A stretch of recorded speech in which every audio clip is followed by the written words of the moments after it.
Mas para mim é uma alegria estar aqui. E é uma alegria louvar a Deus com os amados irmãos. Ouvir a palavra de Deus. Eu não sei se você já escreveu na sua vida uma oração sua. Escreveu a oração. Eu já escrevi. E eu não sei se depois de alguns anos você leu. Eu já li. E quando eu li uma oração que eu tinha feito em um momento de tumulto, e uma oração escrita, anos depois eu fui ler e vi como Deus foi bom, como Deus agiu com profundidade, como Deus respondeu aquela oração. E eu fiquei estarrecido de ver a bondade de Deus. Então, se você não tem essa prática, parece uma coisa simples. Eu acho que você poderia fazer isso, é um bom conselho para você. Eu acho que você poderia fazer isso, não com todas, mas algumas orações, da qual você precisa abrir o seu coração a Deus, e você escrever: Senhor, eu estou assim, hoje o meu coração está desse jeito, eu estou talvez triste, ou alegre, ou feliz, ou angustiado, ou atribulado por uma situação, e eu preciso ver a tua intervenção, e você pode ver o que Deus pode fazer. E eu creio no poder de Deus, eu creio na ação miraculosa de Deus, do Deus presente e fiel. Amém? Abramos a palavra de Deus no livro de Salmos, Salmo 126. O Salmo 126 é um cântico de romagem. É um salmo que o povo cantava todas as vezes que iria cultuar a Deus no templo. Em Jerusalém, eles cantavam esse salmo.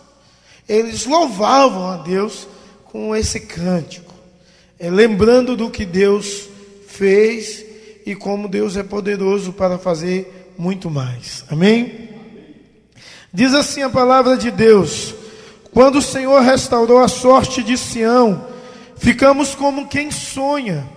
Então a nossa boca se encheu de riso e a nossa língua de júbilo. Então entre as nações se dizia: grandes coisas o Senhor tem feito por eles. Com efeito, grandes coisas fez o Senhor por nós, por isso estamos alegres. Restaura, Senhor, a nossa sorte, como a torrente de Neguebe.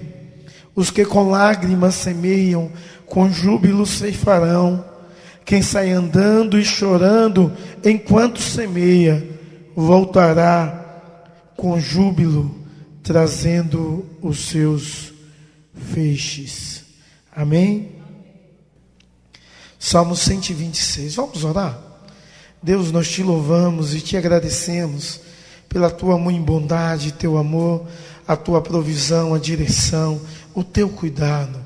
Senhor, em nome de Jesus, fala aos nossos corações. Em nome de Jesus. Amém e amém. Meus amados, eu quero conversar com vocês nessa noite sobre o seguinte tema: restaura-nos, Senhor. Quem aqui necessita de restauração? Todos nós necessitamos de restauração. Todos nós precisamos de restauração. Sabe, talvez você tenha uma área da sua vida que você não consegue romper. Ou alguma coisa que você fazia muito bem, de repente você perdeu. Você não consegue fazer com a mesma habilidade. Nós precisamos de restauração. Talvez você é alguém vitorioso em muitas áreas da sua vida, como Naamã foi, a minha irmã cantou, né? Naamã era alguém vitorioso em várias áreas, e a palavra de Deus diz que o Senhor dera vitória a ele. Quem abençoou ele foi Deus, mesmo sem ele conhecer Deus. Mas era um homem que precisava de restauração. Todos nós precisamos de restauração. Talvez o tema dessa mensagem poderia ser uma oração rápida e simples, mas com uma profundidade muito grande, expressando o que o seu coração almeja e deseja. Restaura-nos, Senhor. E nós precisamos ser restaurados por Deus. Mas eu quero te dar um pano de fundo para que você possa compreender um pouco mais sobre o livro de Salmos e para que você possa entender como essa história cantada em romagem, em procissão, era feita. Por quê? Qual o período da história explica essa situação? Então, quando nós atentamos para o livro dos Salmos, na verdade, são 5 livros. Salmos é um só livro na nossa Bíblia, mas é 5 livros. O livro de Davi é do capítulo 1 ao capítulo 41. Mas se você for ler o capítulo 1, você diz: não, pastor, o capítulo 1 não foi Davi que escreveu. Realmente, o capítulo 1 é como se fosse uma introdução geral do livro de Salmos. Aí você diz: não, pastor, mas eu já li o 2 e eu estudei o capítulo 2. E o capítulo 2 também não foi Davi, é um texto que fala uma profecia messiânica. Aí eu digo: sim, justamente, você está certo. E aí quando você lê o 3, você diz: Davi escreveu. E é realmente assim. Mas nem todos os livros que Davi escreveu, todos os capítulos que Davi escreveu, foi realmente Davi que escreveu. Alguns salmos foi dedicado a Davi, ao rei Davi. Alguém escreveu uma canção e dedicou a ele. Então ficou Salmos de Davi. Então, o primeiro livro é Salmos de Davi, o segundo é Salmos do Templo, vai do capítulo 42 ao 72. O terceiro livro é os Salmos de Asaf e outros autores, que vai do 73 ao 89. O quarto livro é livros diversos, vários escritores, e vai do 90 ao 106. E o quinto livro é Salmos de Adoração, são canções de louvor, que vai do 107 até culminar no ápice do Salmo 150, onde todos os povos, tribos, são chamados a louvarem ao Senhor, com palmas, com adufes, com dança. Todo ser que respira, louve ao Senhor, e ele termina, aleluia. Então é um Salmos. Os Salmos é um livro de louvor, é um livro de adoração, é um livro onde Deus é exaltado, magnificado, de uma forma muito especial. Mas o Salmos 26, pastor, como é que ocorre o Salmo 26? Em que contexto? Qual a história? O que estava acontecendo com o povo? Para o povo dizer: quando o Senhor restaurou a sorte de Sião, ficamos como quem sonha. Então a nossa boca se encheu de riso e se dizia entre as nações: grandes coisas fez o Senhor por eles. Com efeito, grandes coisas fez o Senhor por nós, por isso estamos alegres. E o contexto que Deus fez isso foi de uma noite para o dia. A Babilônia dominava o mundo, o povo de Israel estava escravizado, e eles viviam angustiados em meio àquela situação.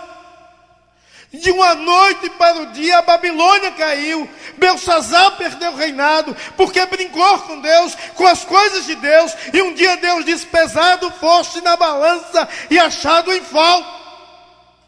E um novo reino surgiu, e o reino que surgiu foi o reino persa. E havia uma outra política, e havia profecias.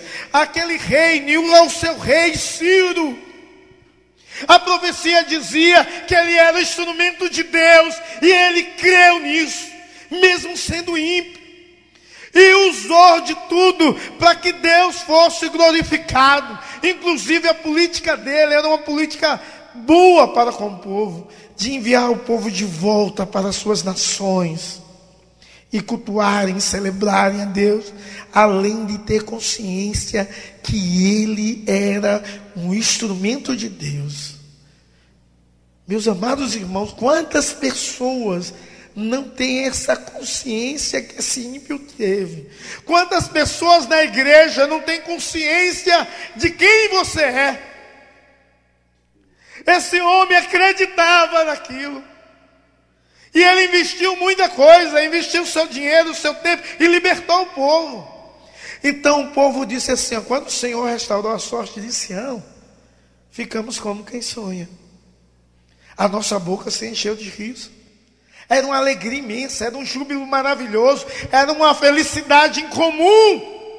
Nós glorificávamos e exaltávamos a Deus pela sua bondade, seu amor, seu cuidado, seu carinho, pela manifestação visível da graça de Deus em nós. A restauração foi algo espetacular. Quando você lê Esdras, capítulo 1, 2 e 3, você vê que o povo foi restaurado e o povo fez os alicerces do templo, e a celebração foi tamanha, tão intensa, que as nações ouviam a voz do povo louvando e glorificando a Deus pela bondade de Deus.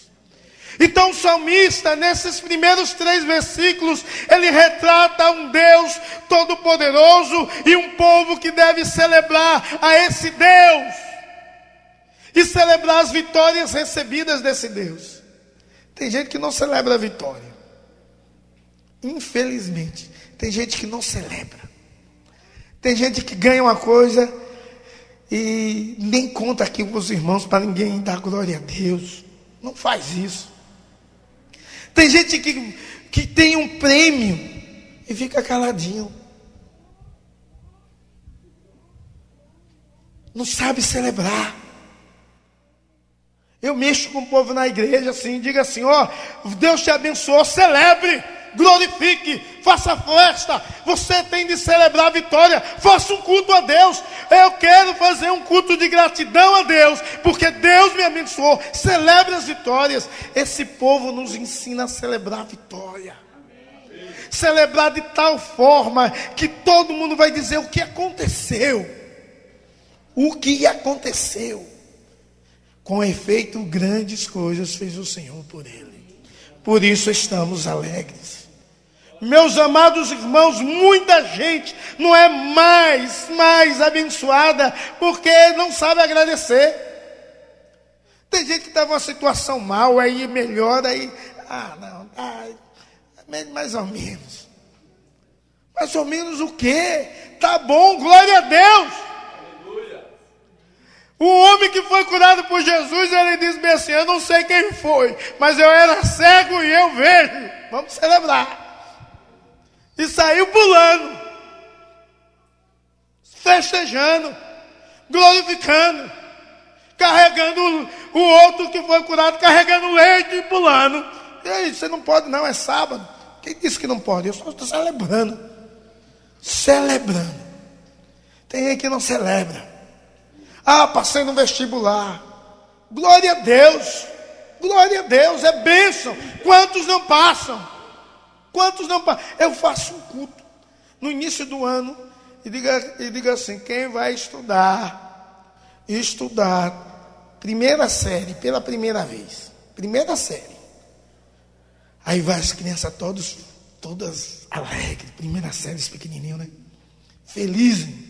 Eu digo, vem celebrando mesmo, que a gente vai orar para você passar, e o ano que vem você está aqui. No segundo você está aqui já, glorificando a Deus. E aí eu vou fazendo. E diga assim, o povo, celebre. Celebre. Tem gente que tem uma casa pequena, simples, humilde. Mas Deus te deu, foi a bondade de Deus, foi o favor de Deus. E não celebra.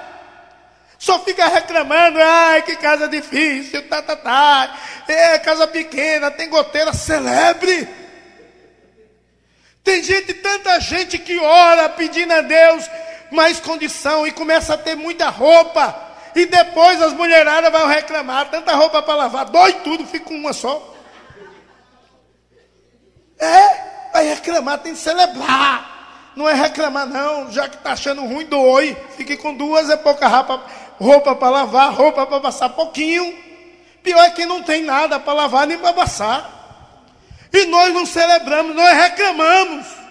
E isso não é vontade de Deus. A igreja tem de aprender a celebrar, a glorificar, a exaltar, a magnificar a Deus Todo-Poderoso, Criador dos céus e da terra. Aprenda a celebrar, meus amados. Porque muitas vezes nós murmuramos em vez de adorar. E as pessoas não veem o que Deus tem feito em nós. Grandes coisas fez o Senhor por nós, por isso estamos alegres.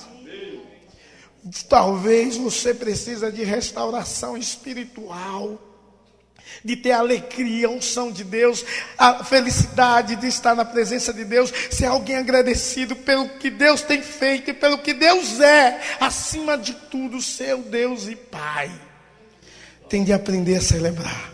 Em toda a minha vida eu vi Deus fazer restaurações tremendas e extraordinárias. Em São Domingos, uma senhora vinha com... Evenilson conhece ela. Ela veio com uma foto e disse: opa, eu era evangelista ainda, olha aqui por essa foto. Esse menino novo, ele bebe, já bateu carro 2 vezes, bateu moto. Ele não morreu. Mas eu vejo a hora dele morrer. A situação dele é muito triste. A dificuldade é muita. E a irmã já ia na igreja, novinha na fé, não ia ensinar teologia, dizer: não precisa orar pela foto. Porque é só orar no nome de Jesus, Deus pode fazer, mas eu não fiz isso. E peguei a foto. Dizer: esse aqui é, qual o nome dele? E orei pelo cara. Eu vi Deus restaurar a vida desse homem. Eu vi Deus manifestar a graça e ele conhece esse homem. Um jovem, restaurado, membro da igreja de São Domingos, restaurado pelo poder de Deus, um cara ébrio, agora são. Alguém que não tinha nenhum futuro na vida, agora com futuro. Homem honrado, crente, servo, que glorifica, que exalta, que magnifica a Deus. Comeu muitas vezes na minha mesa e é um grande amigo. É um grande amigo. Alguém que Deus restaurou. Então nós temos muitos motivos de restaurar. Um dia a igreja fez uma campanha lá de Bertioga de oração. Vamos orar pelas famílias. E uma mulher deu um testemunho e disse: eu orei por meu marido 25 anos, mas graças a Deus ele está aqui. Glória a Deus. Agora já vi crente reclamar: o meu marido se converteu e agora só vive na igreja. Eu já vi mulheres reclamar um negócio desse. Que orava para Deus converter o marido, aí o marido se converte e vira alguém trabalhador, atuante, e vai muito para a igreja e diz: agora ele não quer sair da igreja. Pronto. Em vez de celebrar, está reclamando. Em vez de agradecer: graças a Deus o meu esposo é um servo fiel. A minha esposa se dedica à obra, à causa do Senhor, louva, glorifica, exalta a Deus, entende que Deus é bom. Vamos celebrar as nossas vitórias, porque quando Deus nos abençoa, ficamos como quem sonha. A alegria plena invade os nossos corações. A canção de louvor sai facilmente. E todos louvam e glorificam a Deus. Aleluia. Todos glorificam a Deus pelo que Deus fez em nossas vidas. Sabe, Deus quer ser glorificado por você, mas não só com sua voz, pelos seus atos, para que todos venham glorificar a Deus, a ver Deus agindo na sua vida. Eu vejo João recebendo aquela revelação magnífica. E ele vira para ver quem é que está falando com ele. E ele vê um semelhante ao Filho do Homem andando no meio de 7 candeeiros de Deus. No meio da igreja, Jesus Cristo anda. O povo tem de ver Deus na igreja, em nossas vidas, aonde andamos. Quando nós celebramos a Deus, alguém vê e glorifica a Deus. Exalta a Deus pela sua bondade e seu amor infinito e incontável. Eu não sei se você, mas talvez você trabalhe em algum lugar feliz da vida. O salário talvez não é como você deseja, mas com certeza é muito mais do que você merece. E você está reclamando com aquilo. Mas quando você trabalha feliz, todo mundo diz, olha, você é diferente, você trabalha com alegria. Não conhece você, não sabe quem é você, mas vê que você está feliz. Olha, você recebe com alegria, você recebe bem. Você é uma pessoa bem, boa, bem-humorada. E aí, no dia que perguntar assim, o que é que tem que te deixa tão feliz? Aí você tem de glorificar e testemunhar. É a bondade de Deus e as vitórias de Deus. Deus não deseja que você seja murmurador. Mas Deus deseja que você experimente continuamente da bondade de Deus, que tem experimentado, da restauração de Deus, e celebre a Deus todas as vitórias recebidas, porque são bênçãos, as mínimas possíveis. E Deus tem te dado, Deus tem te abençoado, Deus tem feito grandes coisas na sua vida. Se você for parar e olhar a sua história, você pode ver o que Deus fez. Como Deus é bom, como Deus é bom. O verso 4, o texto da palavra de Deus diz assim, no verso 4. Restaura, Senhor, a nossa sorte, como a torrente do Negueb. No verso 4, muda a história. A história não é mais de celebração. Na verdade, o verso 1, 2 e 3 está no passado, algo que eles viviram. No verso 4 está no presente.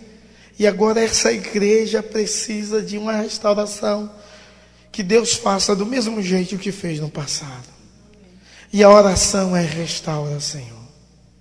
Restaura, Senhor, a nossa sorte como a torrente de Negueb. Restaura, Senhor, a nossa sorte. Essa oração é para que Deus faça de novo. Essa oração nos ensina que todos nós deveríamos orar: restaura, Senhor, porque todos nós precisamos de restauração. O Negueb é um deserto, é um lugar seco, e talvez você que está seco, mas o salmista diz: restaura-me, Senhor, como as torrentes de Negueb. Se é um deserto, é um lugar seco, da onde vêm essas torrentes? É porque os montes, o Negueb fica ao lado do monte. Quando o monte derrete as geleiras, a água desce, e quando chove, pega mais velocidade, e o deserto se transforma em um rio temporário que aparece e logo some. Obra do milagre, da providência de Deus. Eles estão dizendo assim: Deus, restaura, como faz com as torrentes do Negueb, algo repentino, milagroso, extraordinário. Restaura. Eles precisam de restauração. O reverendo Hernandes Dias Lopes diz que a água rasgava o chão, e todos nós precisamos ser rasgados pela água e pela ação de Deus, para que diminuamos e Deus venha crescer, Deus venha ser exaltado e glorificado. Nós precisamos de restauração, sim, na nossa casa. Lá em casa, nós fazemos culto de oração em casa. A minha esposa tem um livro de oração. Eu não sou tão disciplinado como ela, para escrever cada dia da semana as pessoas para orar. Eu oro, boto meu joelho no chão, oro, ou sentado, ou deitado, eu oro, e quem vai vindo na mente, eu vou orando. Eu sou meio assim. Já ela não, anota tudo e vai orando com o caderninho. Mas na segunda-feira tem um culto doméstico, 6 horas da tarde. Não é negócio de Ave Maria, não, é culto no lar, viu? 6 horas da tarde. E aí a gente vai orar, buscar a Deus. E lá em casa nós cantamos, todo mundo faz pedido, todo mundo ora, e eu dou a palavra. Mas as casas precisam de restauração. Por quê? Porque o povo não ora mais. Eu já vi milhares de testemunhos de pessoas, milhares, porque eu já vi muita gente falar isso, que está firme na fé, Porque, primeiro, por causa de Deus, e segundo, porque a mãe e o pai, quando a criança estava dormindo, ia lá e orava. Deus abençoa. Eu vi isso, eu disse, eu vou fazer isso. Meu filho vai dormir algumas vezes, eu vou lá e Deus abençoa. Prepara uma esposa para ele abençoada. Deus abre as portas, livra de homens maus, vou lá e abençoo. Ouvi isso, não foi eu que criei, não. Eu vi, mas é bom fazer também. Mas quantas famílias não oram mais, não buscam mais, não aprendem mais a palavra de Deus? Quantos maridos não são mais os sacerdotes dos seus lares? Quantos precisam de restauração? Os homens ser sacerdotes do lar. Aquele que intercede em favor dos seus. O papel sacerdotal era de intercessão. Interceder pelos seus, mulher, filho, todo mundo. Quantos homens não fazem isso? A responsabilidade de religar. Essa é a responsabilidade do sacerdote. De religar o homem com Deus. De exortar a família, vamos orar, vamos buscar, vamos estudar, vamos ler a palavra, vamos ouvir os princípios de Deus, as verdades de Deus. Meus amados irmãos, quantas vezes nos lares, pai e mãe se preocupa com muitas coisas a respeito do futuro dos seus filhos. Bom colégio, e nada disso é ruim. Cursinho, e nada disso é ruim, se você tiver condição, faça. Mas não se preocupa com a vida espiritual. De ensinar a verdade de Deus. De ensinar os princípios de Deus. De ensinar o seu filho a amar a Deus. A buscar a Deus. A entender que Deus abençoa. Que Deus é fiel. Que Deus faz todas as coisas. Minha esposa ensinou meu filho a orar. E ele conversa muito comigo a respeito da palavra. E algumas coisas ele pergunta a ela. E ela diz, não, vai lá para o seu pai. E a gente senta, conversa e fala. Tento explicar da melhor forma possível para a idade dele. Alguns assuntos que ele pergunta. Alguns assuntos é um pouco difícil, né? Mas pergunto. E um dia eu cheguei em casa. E um menino com o tablet de cabeça baixa. E eu parei e fiquei ali. Depois que ele parou, eu disse, o que está fazendo, meu filho? Orando. Orando para quê? Para ganhar no jogo que eu perdi. Aí eu disse, peraí, vamos sentar aqui, deixa o papai te explicar as suas coisas. Mas uma coisa ele aprendeu a orar. E aí eu fui explicar a ele que não precisa orar para ganhar no jogo, não é assim não. Mas aprendeu a orar. E isso é muito bom. É muito bom, irmãos. É importante você fazer isso. Talvez a sua casa precise de restauração. Sabe por quê? Porque marido não ama mais a esposa. Porque a esposa não ama mais o marido. Precisa de restauração. O amor acabou. Não há mais alegria, não há amabilidade, não há mais gentileza. Não há mais cortesia, só há patada. Parece que é dois jumentos dentro de casa, um dando tapada no outro. Pum! Uma oportunidade é um nocaute. Tem que ter cuidado com isso.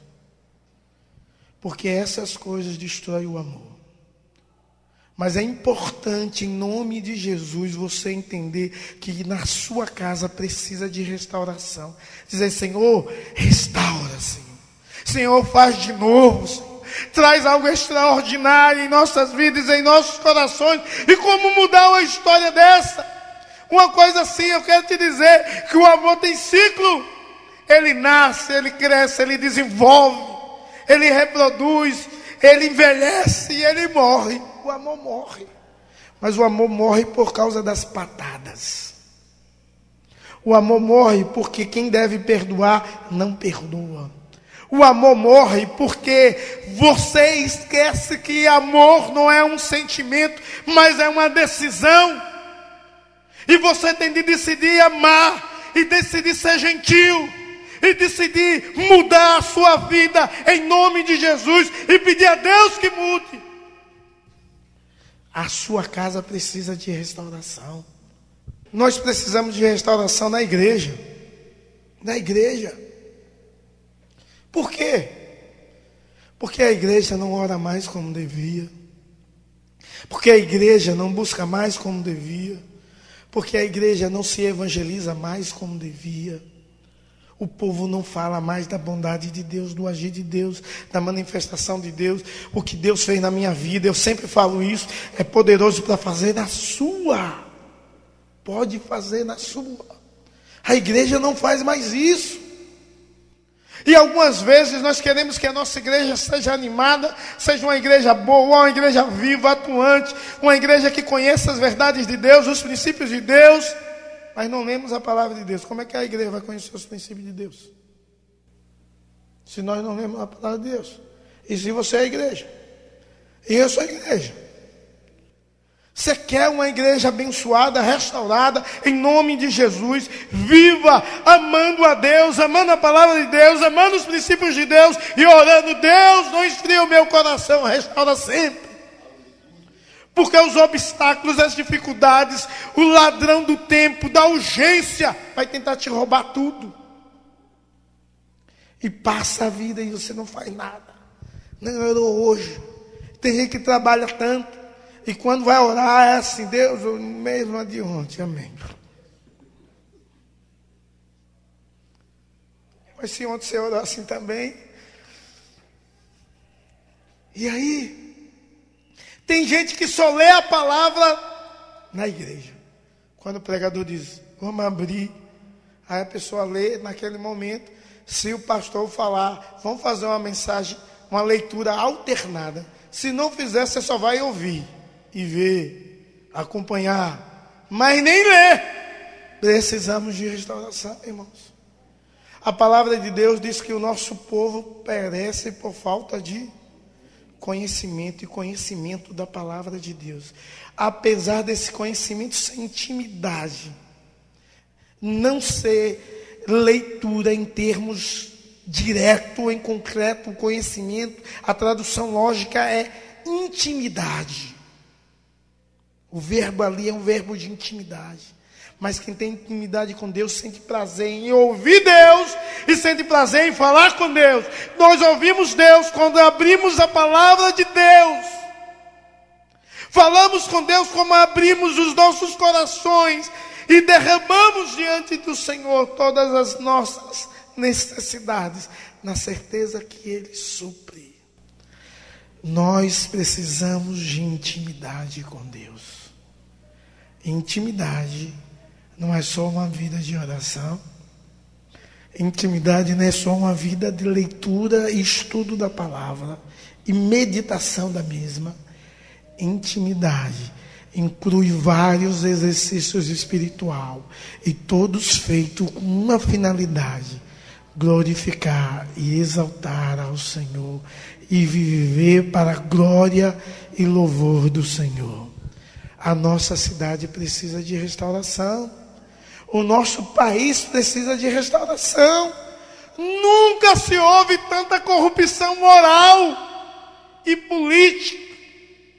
Precisamos de restauração. Precisamos que Deus restaure, que Deus mude, que Deus transforme, que Deus haja de uma forma extraordinária. Talvez você está aqui e precisa de restauração. E deve trabalhar, lutar e orar para que a restauração venha a ser feita em nome de Jesus e para a glória do Senhor. Meus amados, quem ora precisa de restauração. Quem ora trabalha para a restauração. Trabalha para a restauração. Mas pastor, a restauração não é um milagre? Sim, é um milagre. A restauração não depende da ação de Deus? Sim. Mas há uma responsabilidade humana em trabalhar. O salmista pede por restauração, para que Deus faça de novo. Mas quando você lê o texto, você vê no verso 5 e 6, ele dizendo assim: os que com lágrimas semeiam, com júbilo ceifarão. Quem sai andando e chorando enquanto semeia, voltará com júbilo, trazendo os seus feixes. Ele fala de trabalho aí. Semear a trabalho.